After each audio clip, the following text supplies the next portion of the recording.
이 영상은 공개된 자료를 바탕으로 만든 개인적인 시장 분석과 교육 목적의 콘텐츠입니다. 특정 종목이나 금융상품의 매수와 매도를 권유하는 것이 아니며 개별적인 투자 상담을 제공하지 않습니다. 투자의 최종 판단과 책임은 투자자 본인에게 있다는 점 꼭 기억하시고 봐주시기 바랍니다. 그리고 시작하기 전에 잠시만 시간 내주셔서 저희 채널이 도움이 되신다면 구독과 좋아요, 알림 설정까지 부탁드립니다. 여러분이 눌러주시는 그 버튼 하나가 다음 영상을 만드는 힘이 됩니다.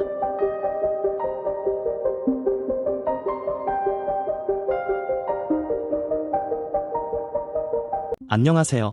90억 경제나무입니다. 주말 잘 지내고 계시지요? 이번 주에는 조금 흥미로운 장면이 있었습니다.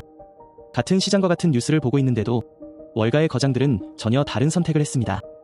워런 버핏은 버크셔 해서웨이의 알파벳 투자를 자신이 직접 시작했다고 밝혔습니다.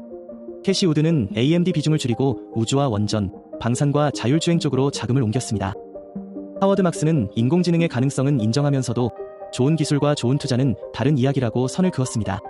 레이 달리오는 지금 시장의 거품 수준이 상당히 높아졌다고 경고했지만 켄 피셔는 아직 강세장이 끝나지 않았다고 봤습니다. 마이클 버리는 시장에서 외면받고 있는 페이팔과 IBM을 다시 들여다봤습니다. 같은 시장을 놓고도 결론이 이렇게 다르다는 점이 이번 주 가장 흥미로운 부분입니다. 이들이 무엇을 샀고 무엇을 경계했으며 지금 시장을 어떻게 보고 있는지 하나씩 살펴보겠습니다. 먼저 워런 버핏입니다. 버핏은 버크셔 해서웨이의 알파벳 투자가 그렉 아벨이나 다른 투자 담당자의 단독 결정이 아니라 자신이 직접 시작하고 주도한 투자라고 밝혔습니다. 그런데 여기서 조금 더 눈여겨볼 만한 이야기가 나왔습니다. 버핏은 알파벳에 더 일찍 투자하지 못한 점을 아쉬워했습니다. 버핏이 자신의 투자 판단에 대해 이런 식으로 아쉬움을 드러내는 경우는 흔치 않습니다. 그래서 이 발언이 더욱 눈에 띕니다. 사실 버핏은 구글의 광고 사업이 얼마나 강력한지 오래전부터 알고 있었습니다. 버크셔가 보유한 자동차 보험사 가이코가 고객을 모으기 위해 구글 광고에 상당한 돈을 지출해왔기 때문입니다. 버핏은 광고주의 입장에서 구글이 얼마나 중요한 회사인지 가까이에서 지켜보고 있었습니다. 그런데도 실제 투자는 늦었다는 점을 인정한 셈입니다. 그렇다면 버핏이 알파벳을 선택한 이유가 단순히 인공지능이 뜨고 있기 때문이었을까요? 저는 그렇게 보지 않습니다. 알파벳은 구글 검색과 유튜브 광고에서 이미 막대한 현금을 벌고 있는 회사입니다. 클라우드 사업도 성장하고 있습니다. 인공지능이 당장 기대만큼 큰 수익을 내지 못하더라도 기존 사업이 든든하게 버텨줄 수 있는 구조입니다.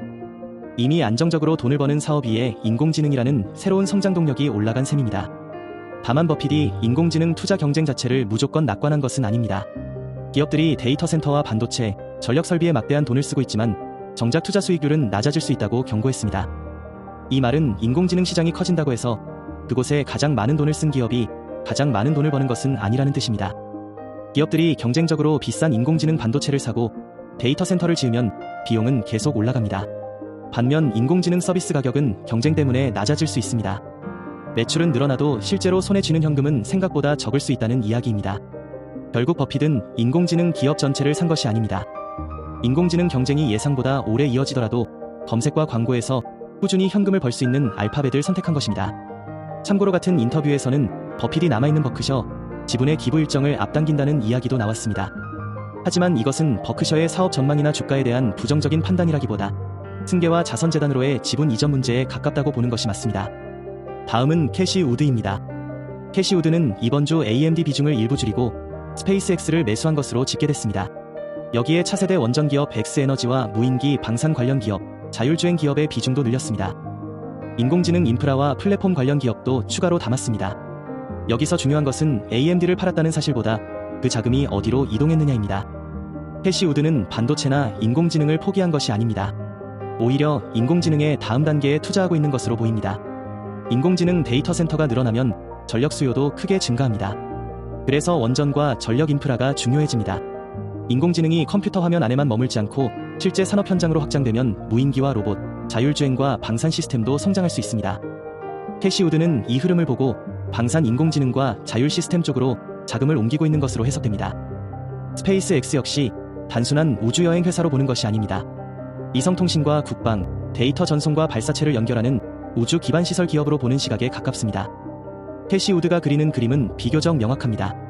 인공지능 투자 열풍이 반도체에서 끝나지 않고 전력과 원전, 우주통신, 무인기와 자율주행까지 확장될 것으로 보는 것입니다. 다만 이 분야들은 현재 이익보다 미래 기대가 훨씬 크게 반영된 기업이 많습니다. 산업 자체는 성장하더라도 실제로 수익을 내는 시점이 늦어지면 주가는 크게 흔들릴 수 있습니다. 따라서 캐시우드가 매수했다는 사실이 지금이 저점이라는 뜻은 아닙니다. 앞으로 투자 자금이 어느 산업으로 이동할 수 있는지를 보여주는 신호에 가깝다고 보는 것이 맞습니다. 다음은 하워드 막스입니다. 이번 주 하워드 막스는 인공지능에 대한 자신의 생각을 일부 수정했다고 밝혔습니다. 처음에는 인공지능을 거품 가능성의 관점에서 바라봤지만 실제 기술의 발전을 확인하면서 단순한 유행은 아닐 수 있다고 인정한 것입니다. 인공지능이 스스로 학습하고 행동하는 능력이 예상보다 강하고 평균적인 투자자나 경쟁력이 낮은 전문가의 업무를 상당 부분 대신할 수도 있다고 봤습니다. 다만 막스는 여기서 중요한 선을 하나 그었습니다. 인공지능 기술이 뛰어나다는 사실과 지금 인공지능 주식을 사야 한다는 결론을 분리한 것입니다. 이 부분이 핵심입니다. 산업이 크게 성장한다고 해서 그곳에 투자한 모든 사람이 돈을 버는 것은 아니기 때문입니다. 자동차는 세상을 바꿨지만 초창기 자동차 회사 대부분은 사라졌습니다. 인터넷도 세상을 바꿨지만 닷컴버블 당시 비싼 가격의 주식을 산 투자자들은 큰 손실을 봤습니다. 기술의 방향은 맞았지만 투자한 가격이 너무 비쌌던 것입니다. 인공지능도 마찬가지입니다. 앞으로 시장이 몇 배 성장하더라도 지금 주가에 그 기대가 이미 대부분 반영돼 있다면 투자 수익은 낮을 수 있습니다. 결국 확인해야 하는 것은 실제 이익과 현재 가격입니다. 인공지능으로 매출이 실제로 늘었는지, 데이터 센터와 반도체에 쓴 돈이 실제 이익으로 돌아오고 있는지, 막대한 투자비를 쓰고도 현금이 남는지를 봐야 합니다. 막스가 경계하는 것은 인공지능이 가짜일 가능성이 아닙니다. 기술은 진짜이지만 투자자들의 기대와 주가가 너무 앞서갔을 가능성을 경계하는 것입니다. 다음은 레이 달리오입니다. 달리오는 자신의 거품 측정 지표가 과거 극단적인 거품 수준과 비교해 약 75% 부근까지 올라온 것으로 평가한 것으로 전해졌습니다. 다만 이 수치는 공식 서면 자료가 아니라 팟캐스트 내용을 정리한 자료를 통해 알려진 것이므로 참고 수준으로 보는 것이 안전합니다. 달리오는 이것이 지금 당장 시장이 폭락한다는 뜻은 아니라고 선을 그었습니다. 거품은 생각보다 오래 갈 수 있고 비싸 보이는 시장이 더 비싸질 수도 있다는 것입니다. 주식이 비싸다는 이유만으로 시장이 무너지지는 않습니다. 거품을 터뜨릴 계기가 따로 필요합니다.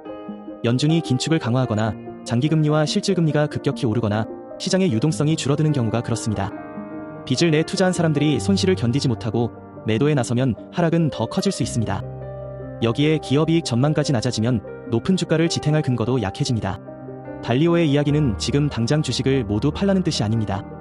시장은 상당히 비싸졌지만 실제 하락을 시작하게 만들 조건은 따로 확인해야 한다는 뜻으로 이해하는 것이 맞습니다. 달리오는 자산 대부분을 금에 넣어야 한다는 주장도 사실이 아니라고 설명했습니다.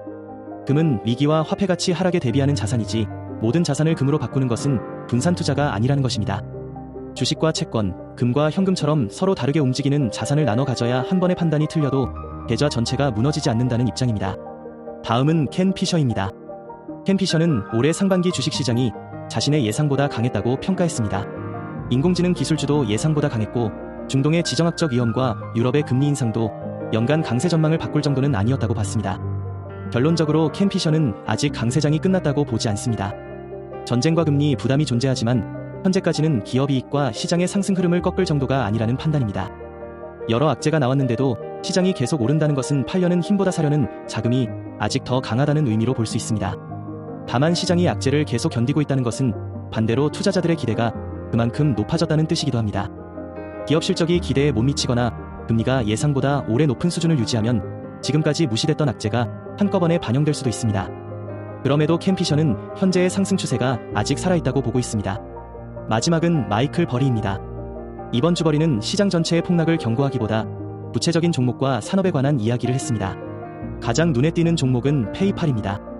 버리는 페이팔이 시장에서 지나치게 낮은 평가를 받고 있다고 주장했습니다. 보도된 내용에 따르면 스트라이프와 애드벤트가 제안한 것으로 알려진 주당 $60 50센트의 인수 제한 가격에는 자신이 보유한 페이팔 주식을 팔지 않겠다는 입장을 밝혔습니다. 버리는 자신의 가치평가 방식으로 계산하면 페이팔의 실제 가치가 해당 제한 가격보다 훨씬 높다고 봤습니다.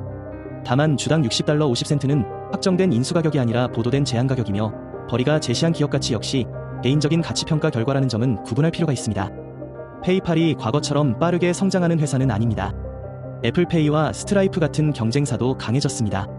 하지만 여전히 막대한 결제 거래가 발생하고 있고 현금을 벌어 자사주를 매입할 여력도 있습니다. 시장은 페이팔을 성장이 끝난 결제회사로 보고 있지만 버리는 현금 창출 능력에 비해 주가가 너무 낮다고 보는 것입니다. 페이팔의 핵심은 다시 예전처럼 고성장할 수 있느냐가 아닙니다. 성장이 둔화된 상태에서도 이익과 자유현금 흐름을 유지할 수 있느냐입니다. 현금 흐름이 유지되고 자사주 매입으로 주식수가 줄어들면 매출이 크게 성장하지 않더라도 주당 가치는 오를 수 있습니다. 반대로 결제시장 경쟁력이 계속 약해지고 거래 성장까지 멈춘다면 지금의 낮은 주가에는 그럴 만한 이유가 있는 셈입니다. 버리는 IBM도 살펴봤습니다. 주가가 크게 하락했지만 이를 바로 매수 기회라고 단정하지는 않았습니다. IBM만의 문제인지 아니면 기업용 소프트웨어와 정보기술 서비스, 컨설팅 업종 전반의 문제인지 다른 기업들의 실적을 통해 확인해야 한다고 봤습니다. IBM만 부진하다면 회사 자체의 경쟁력 문제일 수 있습니다. 반대로 마이크로소프트와 SAP, 서비스나우 같은 기업용 소프트웨어 기업들과 위프로, 인포시스, 코그니전트, 캡제미니 같은 주요 정보기술 서비스, 컨설팅 기업들도 비슷한 어려움을 겪고 있다면 경기와 기업 투자 둔화에 영향일 가능성이 있습니다. 개별 기업의 문제인지 업종 전체의 문제인지에 따라 투자 결론은 완전히 달라집니다. 버리는 IBM을 당장 사야 한다고 말한 것이 아닙니다. 시장이 이 회사를 너무 빠르게 포기한 것은 아닌지 확인할 필요가 있다고 본 것입니다. 예측 시장에 대해서도 강하게 비판했습니다. 칼시와 폴리마켓 같은 예측 시장은 일반 이용자보다 전문 참여자나 내부 정보를 가진 사람이 훨씬 유리해 사실상 도박과 비슷하다고 주장했습니다. 이 이야기는 버리가 관심을 보인 플러터와 드래프트킹스 같은 기존 스포츠 베팅 업체와도 연결됩니다. 예측 시장에 대한 규제가 강화되면 기존 합법 스포츠 베팅 기업 입장에서는 경쟁 위협이 줄어들 수 있기 때문입니다. 결국 버리는 시장 전체를 비관한 것이 아닙니다. 사람들이 외면한 페이팔과 IBM, 그리고 규제 변화에 따라 기회가 생길 수 있는 스포츠 베팅 기업을 눈여겨보고 있는 것입니다. 이번 주 거장들의 이야기를 정리해보겠습니다. 워런 버핏은 인공지능이 유망하다는 이유만으로 알파벳을 선택한 것이 아닙니다. 인공지능 투자가 기대만큼 빠르게 성과를 내지 못하더라도 검색과 광고로 꾸준히 현금을 벌 수 있는 기업을 골랐습니다. 캐시 우드는 인공지능 투자 흐름이 반도체에서 끝나지 않고 원전과 전력, 우주통신, 무인기와 자율주행으로 확장될 것으로 보고 있습니다. 하워드 막스는 인공지능의 기술적 가능성은 인정하면서도 좋은 기술을 너무 비싼 가격에 사면 좋은 투자가 될 수 없다고 경고했습니다. 레이 달리오는 시장이 상당히 비싸졌지만 유동성이 꺾이기 전까지는 거품이 더 이어질 수 있다고 봤습니다. 켄 피셔는 전쟁과 금리 부담에도 아직 강세 흐름이 끝나지 않았다고 판단했습니다. 마이클 버리는 시장 전체의 방향보다 페이팔과 IBM처럼 가격이 크게 낮아진 기업의 실제 가치가 남아있는지를 확인하고 있습니다. 이제 제 생각을 말씀드리겠습니다. 저는 이번 주 거장들 가운데 하워드 막스의 관점에 가장 공감합니다. 인공지능이 앞으로 더 커질 것이라는 점에는 저도 동의합니다. 하지만 좋은 산업이라고 해서 지금 가격에서도 반드시 좋은 투자가 되는 것은 아닙니다. 저는 지금부터 가을까지 시장이 한 번 더 흔들릴 가능성을 보고 있습니다. 인공지능과 반도체가 많이 오른 만큼 실적이 조금만 기대에 미치지 못해도 주가가 크게 움직일 수 있고 금리와 중동 문제도 아직 남아있기 때문입니다. 그렇다고 이번 조정이 곧바로 장기 하락으로 이어진다고 보지는 않습니다. 조정이 어느 정도 진행된 뒤에는 마이크로소프트처럼 실제로 돈을 잘 벌고 막대한 인공지능 투자 비용도 감당할 수 있는 대형 기술주가 다시 선택받을 가능성이 있다고 봅니다. 에너지주도 다음 흐름에서 살펴볼 만한 후보라고 생각합니다. 인공지능 데이터 센터가 늘어나면 전력 수요도 함께 커질 수밖에 없습니다.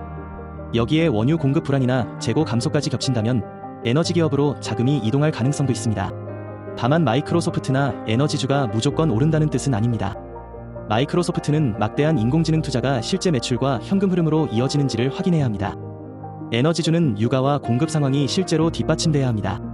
제가 보는 다음 시장은 모든 기술주가 함께 오르는 장이라기보다 실제로 돈을 버는 대형 기술주와 수요와 공급이 확인되는 에너지 기업으로 자금이 좁혀지는 장입니다. 그래서 지금은 시장을 완전히 떠날 때도 아니고 오른다고 무작정 따라갈 때도 아니라고 생각합니다. 가을까지 조정이 이어진다면 현금을 준비하면서 마이크로소프트 같은 현금 흐름이 강한 대형 기술주와 에너지주를 천천히 살펴볼 생각입니다. 그리고 다시 강한 상승이 나온다면 수익은 따라가되 그 상승이 시장의 마지막 과열 구간으로 이어지고 있지는 않은지도 함께 경계할 것입니다. 제 결론은 분명합니다. 지금은 시장을 포기할 때가 아니라 다음 기회를 준비할 때라고 봅니다. 다만 다음 상승이 온다고 해서 새로운 장기 강세장이 시작됐다고 바로 믿지는 않을 생각입니다. 이것은 제가 현재 보고 있는 시장 시나리오입니다. 기업 실적과 금리, 유동성, 유가의 흐름이 달라진다면 제 판단도 달라질 수 있습니다. 오늘 이야기 정리하겠습니다. 버핏은 안정적인 현금 흐름을 봤고 캐시 우드는 인공지능의 다음 단계를 봤습니다. 하워드 막스는 기술의 가능성과 함께 현재 가격을 봤고 레이 달리오는 시장의 거품과 유동성을 살펴봤습니다. 켄 피셔는 아직 살아있는 상승 추세에 무게를 뒀고 마이클 버리는 시장에서 예면받은 기업의 실제 가치를 확인하고 있습니다. 같은 시장을 보고도 이렇게 다른 결론이 나올 수 있습니다. 그래서 누구의 말이 무조건 정답이라고 따라가기보다 거장들이 어떤 근거로 판단하고 실제로 어디에 돈을 움직이는지를 살펴보는 것이 중요합니다. 영상이 도움이 되셨다면 구독과 좋아요, 알림 설정 부탁드립니다. 여러분의 구독과 좋아요가 이 채널을 이어가는 힘이 됩니다. 오늘 뿌리 이야기는 여기까지입니다. 다음에 또 뿌리로 만나요. 90억 경제나무였습니다.